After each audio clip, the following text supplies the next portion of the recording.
20 years ago, wife Erica and I had this massive, beautiful experience when our first grandchild, Daisy, was put in our arms. She's now in her college years, hard to fathom. And following her came 4 other beautiful lights into our life: Hazel, Roy, Francis, Henry. And we just felt like we were in the lap of luxury, an embarrassment of riches as grandparents. Then, 6 weeks ago, our youngest son and his daughter presented us with a 6th grandchild, little Nico. Here I am basking over little Nico. Here's Erica doing the same.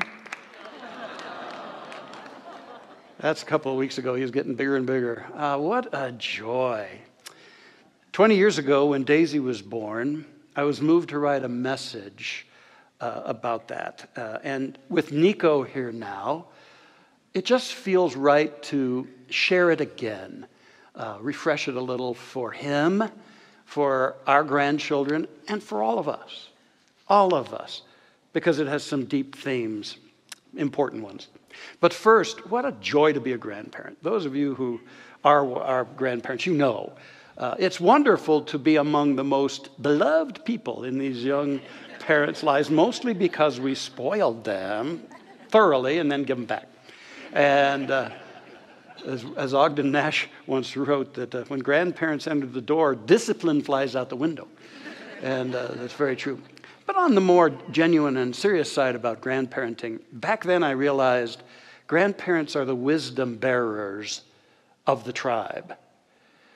And that's what moved me to want to write a message about the life keys that it would be great for children to know early on their journey of life.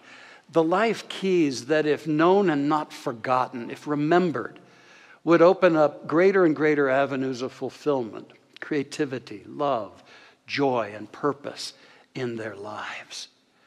And I've realized that these are exactly the same kind of themes that we need to keep current and alive in our hearts as we practice truth principles and the science of mind and spirit. So I want to offer you today some basic guideposts on the journey. Our topic is Guideposts for a Great Life.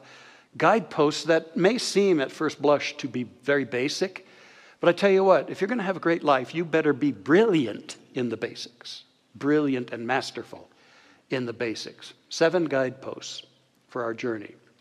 The first one is God's gotcha.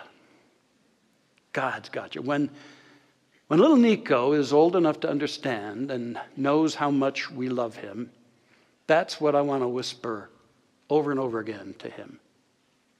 God's gotcha. Little Nico, God's gotcha. There are 5 words in the Bible that I think are extremely important for every one of us to remember. Underneath are the everlasting arms. You feel those arms underneath your spirit? We can fall oblivious to it, that's for sure. But I believe that the child's heart in every one of us yearns to have that experience. I don't know what your age is, but it doesn't matter what your age is, what your belief systems are. There's something deep within that yearns to deepen into the feeling and knowing that there's a greater something that loves us, that supports us. Underneath are the everlasting arms. That this divine spirit is holding us and nurturing us and infusing us with its energy, its strength, its encouragement, its love, its healing energy. There's something in us that wants to know this of a certainty. And I'll tell him, best way I can, that it's when we forget this that fear creeps into our lives. And we become not love-based beings, but fear-based beings. But we don't have to stay in that. That we can return to the most powerful place in us that fear can't touch. And that's the heart. And that we can go to our hearts and warm our hearts and feel ourselves being connected into that love energy that holds us, that has birthed us. And we can bathe in the sanctuary of light and renew ourselves and step forward in a wonderful and a beautiful way. Yeah, this is what I want us to remember today. God's got you. And it's what I want to know at a deeper and more powerful level. I want to tell Nico that when you fall down in life, God's got you. When you get hurt in life, God's got you. Amidst your setbacks and your successes, God's got you. When somebody breaks your heart, God's got you. And when someone you love lays aside their body and seems to leave you, God's got you. And God's got them. Yeah, plant that guidepost on the pathway. That first guidepost. God's got you. And the second one, build within. Yeah, I want to help Nico comprehend as I seek to remind myself that life is an inner job. The game of life is an inner job. And we can be easily attached to and compelled by the outer in this life. So easily. But it's the inner things that most matter. It's our dreams, our vision, it's our creativity. It's an awakened consciousness, a spiritually inspired consciousness. That's what matters. That's what's essential. That's what makes everything in life a miracle and not a drudgery. I'll probably tell him about the Easterner who traveled here to the West and took a long bus trip to see some of the sights, but he was unmoved by any of it. He just wasn't available to it. He scoffed at the Grand Canyon. He poo-pooed our beautiful Rocky Mountains. He disliked the magic of the desert.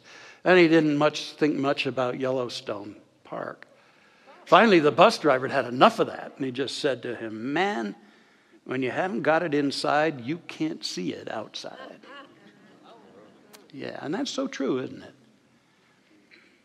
I would want to say those words Ernest Holmes declared over and over again. There is a power for good in the universe, greater than we are, and we can use it.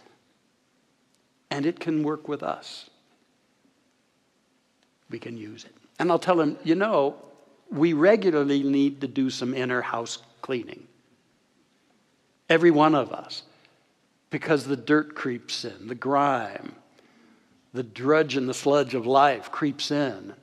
We get caught up in our judgments and our misperceptions and our fears, and we need to do some thorough house cleaning. Like the spring cleaning that's going to come up, here soon, hopefully. And we're going to open the windows and let in some fresh air. And we need to do that regularly so that we can build up our energy within. In the Course of Miracles, it's written, there's a place in you where there is perfect peace. There is a place in you where nothing is impossible. And there is a place in you where the strength of God abides. So build within. Build within. The third guidepost, so essential, is choose creatively. Oh, how important to learn early on the incredible power of our choosing in this life. Choosing. That's a message every one of us needs, and we need it early on as we can get it, especially for our young people. That's why we have such a pride in the youth ministry here, is to help young people know early on the truth of who they are and how their choice matters and how it impacts their life. I would say to Nico that every person, on average, makes at least 5,000 choices each and every day. Very few of those choices are conscious and by design. Most of them are by default, defaulting to previous choices, usually ones that do not serve us. Knee-jerk reactions to old ideas and limitations that we have stored within. Saying yes to letting people manipulate us with those ideas, yet it's still a choice. Trying not to choose, but that's a choice as well. That our power to choose is overall in our life. As Ernest Holmes wrote, you cannot live a choiceless life. You just cannot. But it's especially our choices of our thoughts and our beliefs that write the script so much in our life, that our choices either create or they promote or they allow the tendencies of the experiences along the path for us. But we don't have to stay victims to whatever's in form in our life. We can be renewed within ourselves. We can choose anew, a new stance, a new direction. We can choose to summon the energies within us, to rise above the appearances around us. We can choose. That's the way to live this life. Probably tell him about Professor Virchow. Maybe you remember me telling you about this long ago, but Professor Virchow had an interesting experience. In his day, in the 1800s, there was a statesman named Bismarck. And Bismarck would fight a duel over just about anything. And at one particular point, unbeknownst to him, he felt that Professor Virchow had offended him. So he immediately just declared a duel. You shall meet me in a duel. Now, when anybody declares a duel, the other party has the privilege of selecting the weapons for the duel. Well, Virchow was a scientist, not a fighter, but it was his job to do that. So on the day of the duel, early in the morning, he went out to the field of honor, and Bismarck showed up and he said, "Sir, it is your privilege and responsibility to choose the weapons for our duel. What shall they be?" And with that, Professor Virchow produced 2 big, juicy sausages and proceeded to explain to Bismarck that one of these sausages has been injected with a lethal poison. The other is perfectly good eating. And so he said, "So, my dear Bismarck, let us sit down and dine together." Well, with that, Bismarck took it all in, knowing that one of those was sure death, and he turned red-faced and left the field in dishonor. And I just love that. I just love the thought of this duel being fought, and it's not two people flailing away at each other, but some sausages being eaten. And you know, each and every day, we have a similar situation in our life of choosing the healthy or the toxic. Maybe it's what somebody says. What's my choice going to be about that? Am I going to choose a toxic judgment and animosity and let that brew within me and create the toxins and poisons that resentment does? Something somebody does to me, I'll have the healthy and the unhealthy choice before me. What shall it be? What shall it be? Poisonous or toxic? Choose wisely and get creative. Here's a kind of a principle that one can use in choosing. Does the choice I'm about to make line up with my highest idea of myself and my highest vision for my life? Does the choice I'm about to make, is it true to my highest idea of me and my highest vision for my life? If we can remember to bring that litmus test to our choosing, we'll be choosing wisely and creating a greater and more beautiful path before us. Choose creatively. The next one is very important and one that I learned long ago. Trust love. Trust love. That's the 4th guidepost for a great life. I would explain that many forget the love that just oozed from them when they were kids, when they were children. Life happens. Things happen. People get hurt and unwittingly close the most powerful part of them, their hearts. And that people stop trusting love. And that in fact the ego structure built on a sense of inadequacy and separation defends against love. And somehow we get bogged down and life gets drained of its magic.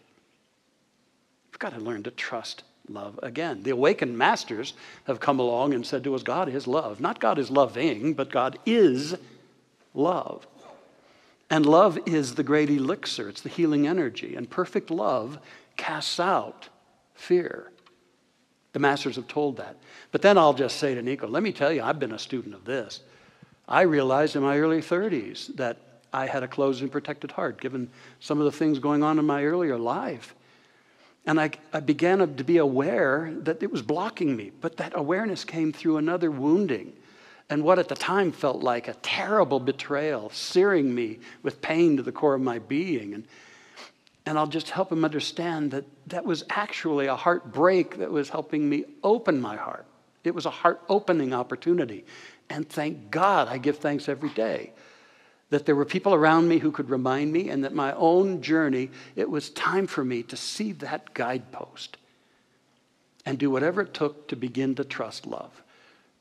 And that I found my way to the opportunity to have a massive heart opening that recharged and redirected the entire trajectory of my life from that point on. That everything in my life began to blossom. My ministry blossomed, and I wouldn't have experienced anything like I had in the many, many years that followed, had that not happened. My life became magic. I became happier. I began to have more functional relationships until that day in 1987, standing out on the patio in front of our former sanctuary. I could turn around and I could see Erica there. And I had eyes to see and a heart to feel that something was different here. Something was intended here. And I didn't know what to do, because I didn't want to come across as one of those ministers. So I buddied up to her boys. Now my boys, they were 5 and 8. They'd lost their dad several years earlier. And they're such beautiful souls. And I said, you guys, whenever you're here, come see me, okay? And they said, yeah. And I said, bring your mom. And one thing led to another. Do you know how much beauty is there for you when you trust love? And yeah, you may be afraid for a while. Oh, it is so worth it. It is so worth it. What I learned, and what I'll tell Nico, is that I used to think years earlier in my life that love was a commodity and people could take your love and take it away from you. That's never true. Love isn't a commodity. Love is an energy within every one of us, a reality. And we are the love we're seeking. But life says, you want more of it? You got to give it away. You got to open it up. And that's what I learned to do, and you can too. Don't close your heart. Trust love. Now, the next guidepost is a companion to it. The 5th guidepost is pain passes. Now, I'll explain to little Nico that pain happens in life. We experience pain of one kind or another as human beings. That's because we're feeling beings, and it's a good thing. But that pain can also get riveted into us and can close us from the greater joys of life. And I'll tell him that while pain is inevitable, suffering is optional. We suffer most because we resist. It's like the metaphor of the Persian rug. You turn it over on its backside, and it looks like this ugly jumble of threads and making no sense, and it's not attractive. And when we're in the midst of a painful experience, the world looks like that to us. But there is a flip side. And there comes that point when we're ready to turn the rug over and see the greater beauty of it. And see how even that which seemed disorder and chaotic produced a beautiful expression. More life. There's always more life on the other side of our pain. And I'll try to impress that upon this beautiful soul. And I will tell him about his grandmother, Erica, also known to the grandchildren as Mimi. I'll tell them about her and how she lost her husband, her first husband, to leukemia when Nico's dad and uncle were just 3 and 5, and how painful that was for her.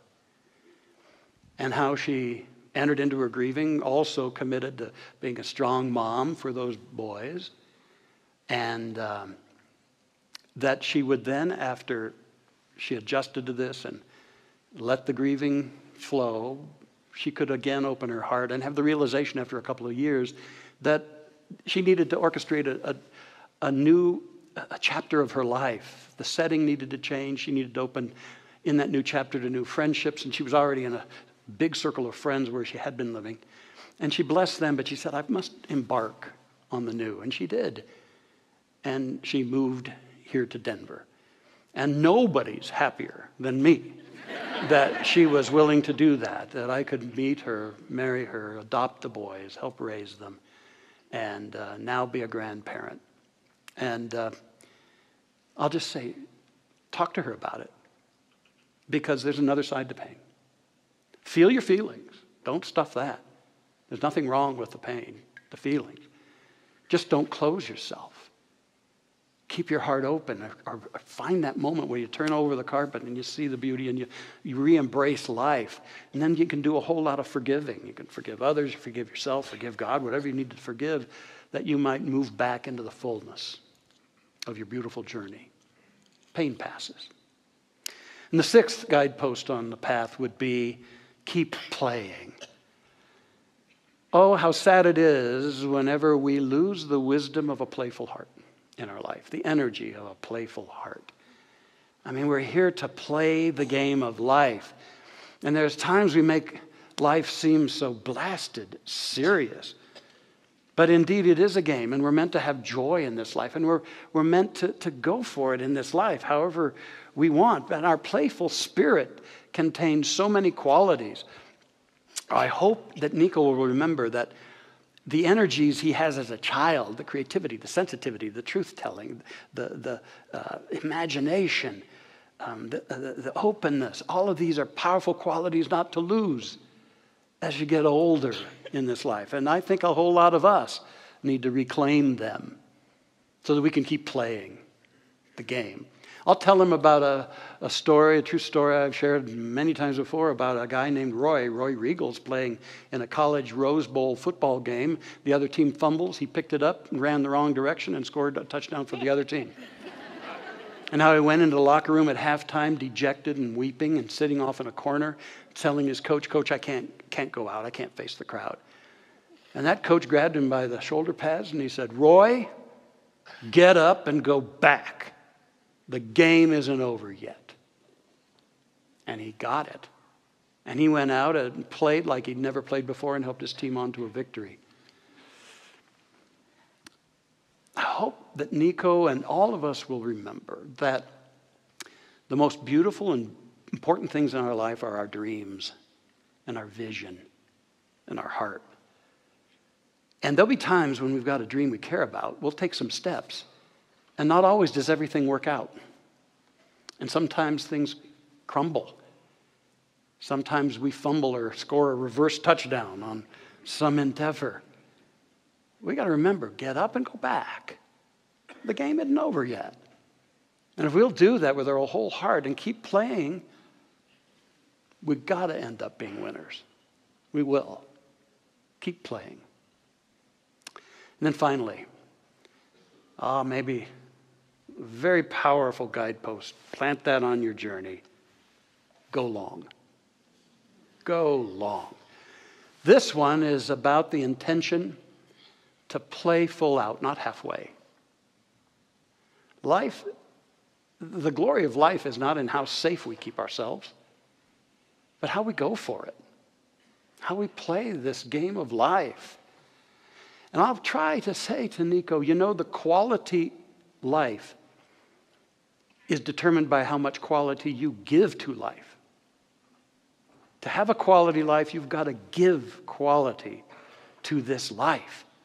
Give ourselves. What we give of ourselves determines what we experience in this life. As we give, so do we receive. And I'll remind him or tell him, teach him, that we are in the express business. That we're here to be expressions, meaning imparting, staying open to a flow of all the creativity and uniqueness and the ideas and the caring and the involvement that want to flow through us and use us, not to be constricted, tight beings, but open and flowing, going for it in our lives. That's what we're here for. Live that way. In closing, I want to share a letter that I wrote to my oldest son, and I gave it to him on his wedding day, 20 years ago plus. And I'm just going to read the opening as I wrote it and the closing, but I'll just paraphrase the body of it.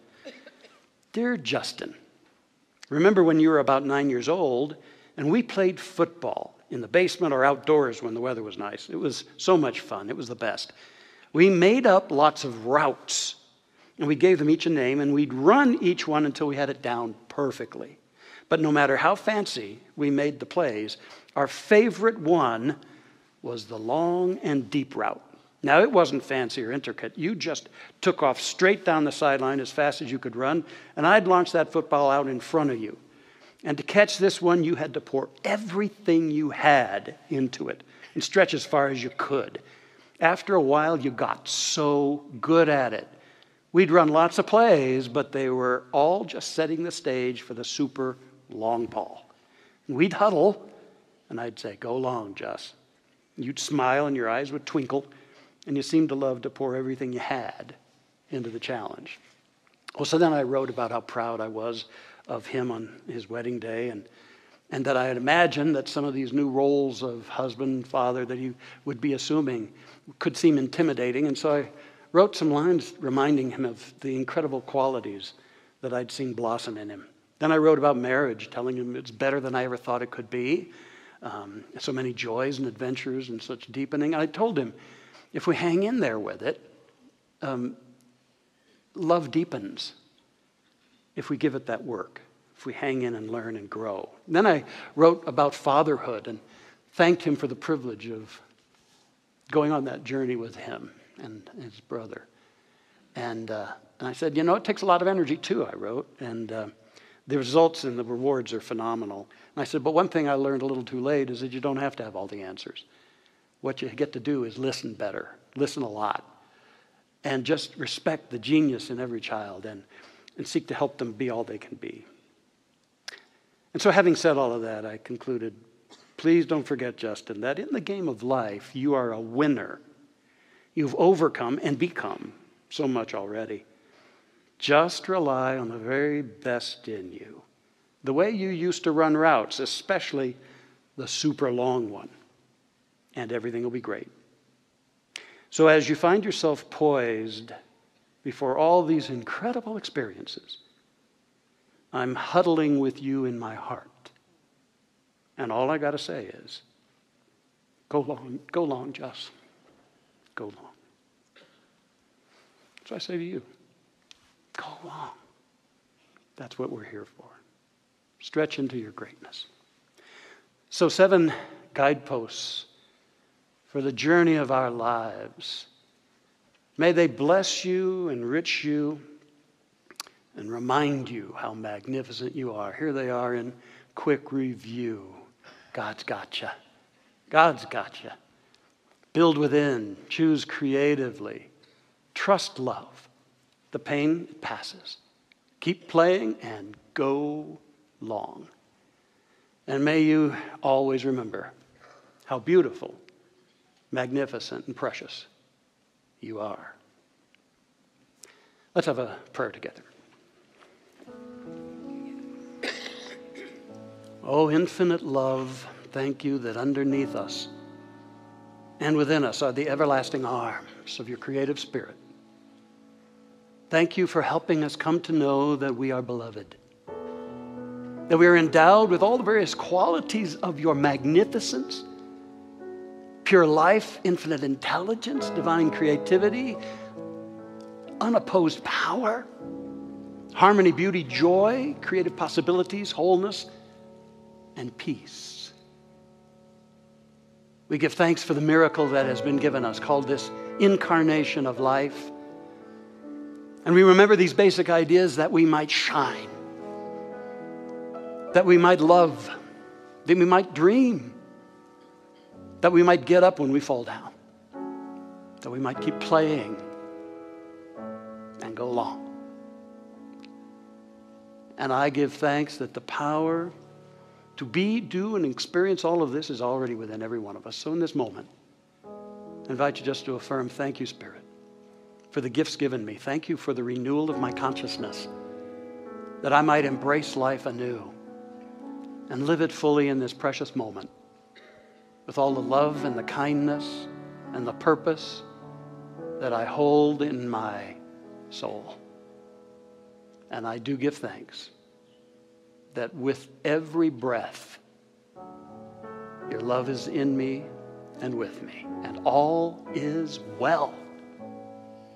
I know this, I own this, I live this, and then so it is for me. Thank you, Spirit. Amen.